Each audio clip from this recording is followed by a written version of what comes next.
अब हम प्रोटीन संश्लेषण की मुख्य प्रक्रिया पर आते हैं, अनुवादन।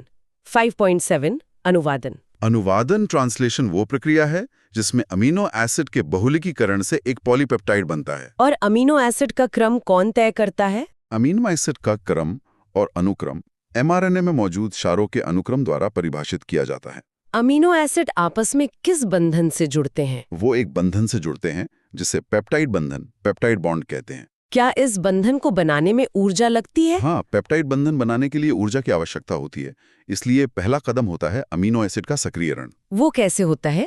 पहले चरण में अमीनो एसिड एटीपी की उपस्थिति में सक्रिय होते हैं और फिर अपने सजातीय कॉग्नेट टीआरएनए से जुड़ जाते हैं। इस प्रक्रिया को क्या कहते हैं? इसे टीआरएनए का आवेशन, चार्जिंग ऑफ टीआरएनए या अमीनो एसिलेशन ऑफ टीआरएनए कहते हैं। मतलब टीआरएनए पर सही अमीनो एसिड लोड हो गया। ठीक है, अब पेप्टाइड बॉन्ड कैसे बनता है? अगर दो ऐसे आवेशित टीआरएनए काफी करीब लाए जाएं, तो उनके अमीनो एसिड के बीच पेप्टाइड बंधन बनना ऊर्जा की दृष्टि से अनुकूल होता है। क्या इसमें कोई उत्प्रेरक मदद करता है? हाँ, उत्प्रेरक की उपस्थिति पेप्टाइड बंधन बनने की दर को बढ़ा देती है। और ये सब होता कहाँ है? प्रोटीन संश्लेषण की फैक्ट्री कौन है? वो है राइबोसोम। हाँ।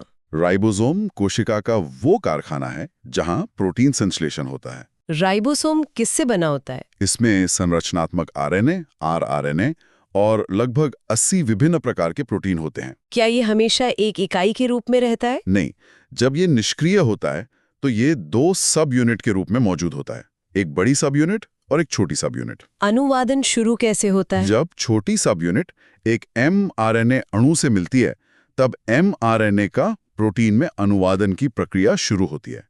फिर बड़ी सब यूनिट आकर जुड़ जाती है। बड़ी सब यूनिट का क्या काम है? बड़ी सब यूनिट में दो मुख्य साइटें होती हैं जहां आवेशित टीआरएनए आकर जुड़ते हैं ताकि उनके अमीनो एसिड पेप्टाइड बंधन बनाने के लिए एक दूसरे के काफी करीब आ सकें। क्या राइबोसोम उत्प्रेरक का काम भी करता है?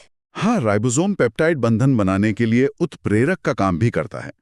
बैक्टीरिया में 23S आरएनए असल में एक एंजाइम है, राइबोजाइम। अच्छा, अब ये अनुवाद इकाई क्या है?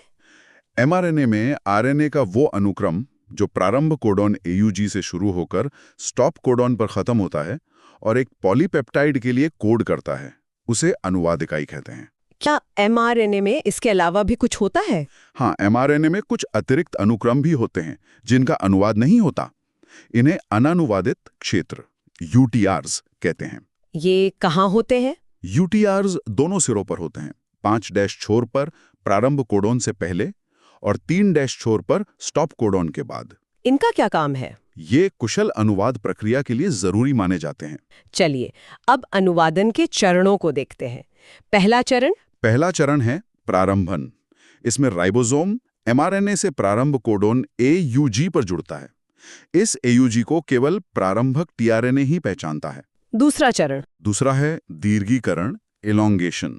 राइबोसोम एमआरएनए पर आगे बढ़ता है। और क्या होता है? आवेशित tRNA complex, amino acid plus tRNA आते हैं और एमआरएनए पर अगले कोडॉन से जुड़ते हैं, एंटीकोडॉन और कोडॉन के बीच पूरक क्षार युग्मन द्वारा। राइबोसोम आगे बढ़ता जाता है? हाँ, राइबोसोम एमआरएनए पर कोडॉन दर कोडॉन आगे खिसकता जाता है।